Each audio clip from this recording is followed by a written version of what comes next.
Hello chess friends and welcome to Jozarov's chess channel and welcome to my new series, The Best Chess Games in History.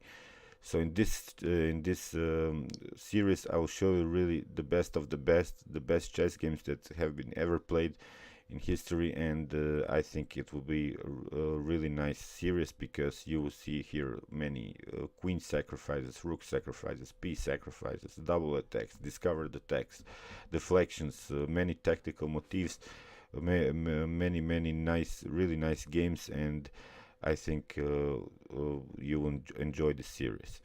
So today I wanted to show you a game by the top grandmaster Hikaru Nakamura. He was playing here with black pieces against Mikhail Vladimirovich Krasenkov with the white pieces, and here the game was played in 2007 in Barcelona, and Barcelona is the biggest town in Catalonia in Spain, and why it's funny that white chooses here the Catalan opening, and of course it meets with the town that they're playing, and this was a really nice tactical game by Hikaru, and well, Hikaru is really one of the best tacticians in the world, and although he will probably never challenge someone for the world title, I think he is one of the top grandmasters that really enjoys to play chess, because I see many streams of him while playing Blitz Bullet and stuff like that, and I think he really enjoys the game and he deserves all of our respect, of course. So let's see how he handled this Catalan opening by white. We have here knight on f3, knight on f6, now c4,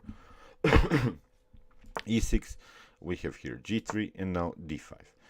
Okay, I really love to play as white this Catalan opening, but then I stopped to play it because I think it gets sometimes too aggressive.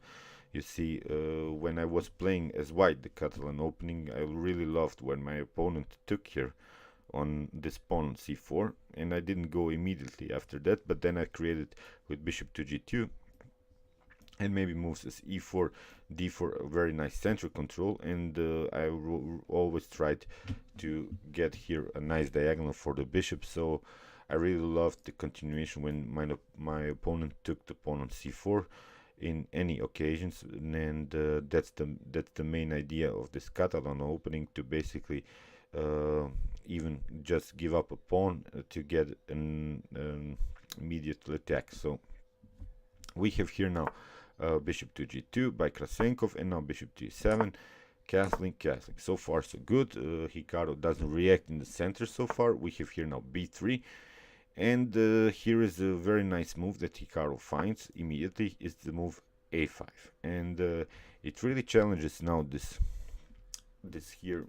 pawn chain that white created, because after a4 you see we'll really break through, and we are already challenging here the pawn on c4, so we're attacking this small pawn chain, and in order to prevent the move a4, of course white won't play here maybe a3 or stuff like that. White played simply the move knight on c3, but you see, with this b3, white played this sort of a double fianchetto. He already played here bishop on g2. Of course, in his other idea is here to play bishop on b2. But with this knight on c3, although the knight is very well placed, it really blocks out the bishop here. And of course, if Hikaru wouldn't have played here this a5 move, possibilities were to play maybe d3, then knight from b to d2, and then bishop to b2, which is then a perfectly nice position, because we will then have very nice two bishops on these diagonals, and of course developed our knights, which is a better position. And here Hikaru understands really this Catalan opening very well, and he plays the move a5, which prevents it. So it's already a positional battle in move 7, and you see I've already explained one of these one of the similar lines in the Dutch defense while analyzing a game between Magnus Carlsen and Fabiano Caruana, and Carlsen also played with black pieces, and he did a similar pawn structure here with a5 and b6 in the Dutch defense.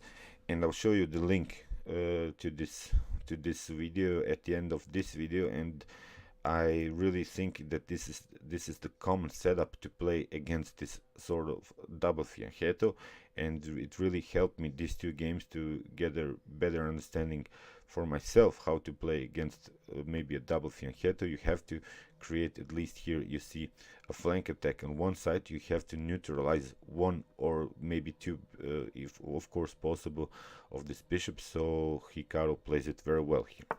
So we have here now c6. Hikaru relies here also on his firm pawn structure in the center, and now we have d4. So white's idea is here basically to play queen to c2 and then e4 to get an attack on this very nice central structure.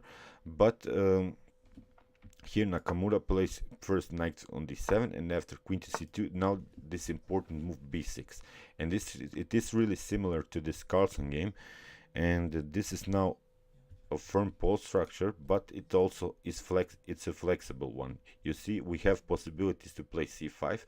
If we create a two static position here on the queen side, if we create a blockade here on the queen side, that's not good. That will really block out this bishop on c8 through the whole game, and you'll see this bishop, although it's now the worst piece on the board, in the end of the game it will be the best piece on the board by Hikaru, and he really knows how to improve the position of his pieces. So we have here now e4. This is the idea, of course, to get immediate breakthrough in the center, and now we have bishop to a6. So it's a pin on the rook, but okay, it at least can be neutralized with the move knight on d2. But this knight on d2 I simply don't like, because it really again blocks out this bishop on c1, and also bishop to b2 is the same thing. So these knights are really blocking out this bishop. Although white has a better space, he has a better space advantage in the center, but now Hikaru developed all of his pieces, and of course his main idea is to play the rook on c8, which creates a discovered attack on the queen on c2. Of course, he's also trying to play the move c5 to get also breakthrough in the center and somehow open this c file for his rook. So we have here, of course, immediately c5. Now Krasenkov played e takes d4, but Hikaru plays c takes d4. So with an attack on the knight, if now the continuation is maybe to take on e6, we can simply take here first the knight, which is of course attacking also this knight on d2, and the knight has to retreat, so it's not a good continuation. We can maybe take immediately the pawn on e6 or play knight on c5, which is not bad, of course, and maybe a continuation is here f takes on e6, then maybe knight on d4, then simply knight on c5, protecting this e6. Of course white can take this rook on a8, but it will really create some light square problems around the king, and we have the light square bishop. So of course white's not gonna give up his very nice bishop here, and with these two knights we create a deadly attack on the king, if of course white doesn't have this bishop. So after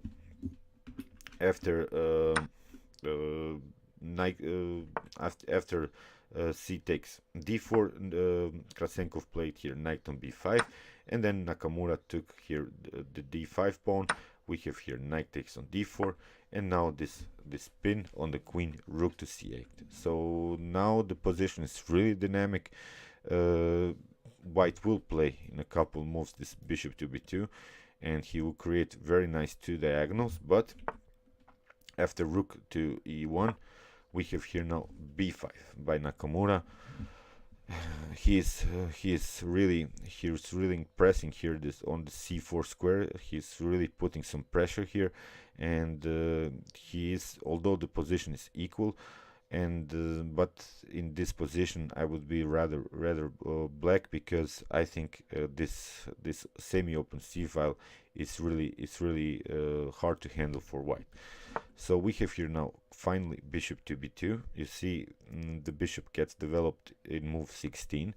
Now white finally connected his rooks, finished his development, but I think it's a little bit too late, because now after rook to e8, well, Nakamura is getting more and more compact here with his pieces. So we have here now queen to d1, and you see the queen had to retreat here from the c file, and it's also loss of tempo. So now Nakamura could simply take here on c4. We have b takes c4, and now queen to b6, and you see Nakamura developed his queen in move 18. And that's how you should play chess. Basically, you should develop your queen as not in an early stage of the game, and if you develop the queen, it should come with a tempo. So that's one of the principles in chess. So of course you see Nakamura developed the queen in a late stage of the game, and of course it came with a tempo, and of course white has to react again. So here we have rook to b1, and now we have d takes c4. Now knight on c6, and it seems that black is really under pressure here, because now the threat is to take here on f6, but also white has attacked here this bishop on e7 twice. So it seems that Nakamura has done something wrong, but it's quite the opposite. He took here immediately this rook on c6, and if white takes now the bishop on c6, then we have simply queen takes on c6, and maybe queen to f3. But of course you see this is now a problem. After bishop to c3, we could create here maybe a really nice attack with threats bishop to b7, then bishop queen to c6, and of course white doesn't have this light square bishop, and we can create immediately checkmate threats here. So this is not good here for white, and of course black is on the advance, although he is down the exchange, but of course it's not so easy to protect this like squares. So after rook takes on c6, we have here bishop takes on f6 with an attack on the queen, and now Nakamura finds this, well, one of the best moves in history. He finds this queen sacrifice, queen on f2, and I've talked about in my chess tactics and chess puzzle series about this sacrifice on f2, and you see white has only one defender here. He has only the bishop to defend it, and this rook has already created this lift, and this rook has come into the game very actively. So now of course white had to take here the queen on f2, but now we have a very nice coordination by Nakamura, first to move bishop to c5. So if the king now comes to con f1, we have c3, which creates an attack by this bishop, and of course it's a losing game, because if something like rook to e2 comes, then we simply take, and then after that the queen, we have this pawn which can also take this knight. So of course it's a losing game, and of course we have also possibility to immediately take here with the check the bishop on f6. So this is really a huge and a brutal queen sacrifice. So after bishop to c5, we have here king on f3, and now we have here rook takes on f6, we have king to g4, and now the knight comes very nice, knight on e5 with the check. And now if the rook takes on e5, we have here bishop to c8 first, Then if the rook comes on f5, of course we'll take again, and then if we have king on h4, we could simply play here rook on g6 with the threat, of course, and we have here now maybe rook to b7, but we have here rook on h6 then, and then if the queen comes on h5, we have here simply take by on the queen, and you see we would continue the game with in a better position. We have here the pass pawn with also these two bishops, and of course it's a losing game. So after king on g5, we have here rook on g6, and now king on h5, and now this is a very nice move, f6, which I don't know till which moment Nakamura saw all these lines, but with this f6 we of course are threatening here this g5, and now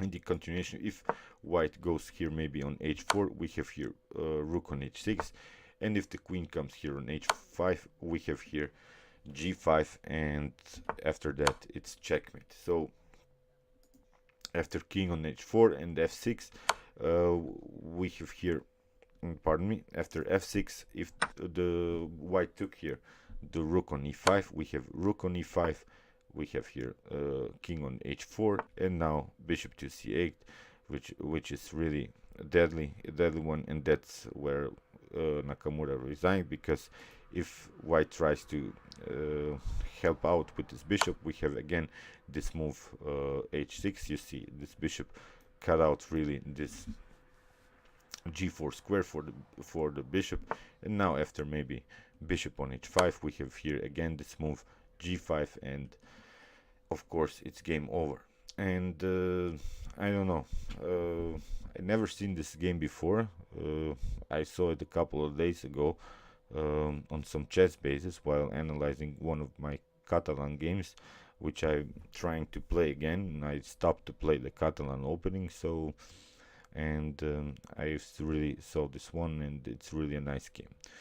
So guys, as said, you can watch also my Magnus Carlsen versus Fabiano Caruana video with this flexible position but also a firm position, and you can also watch this common sacrifice on the square on f7 and f2 from my chess tactics and chess puzzles videos.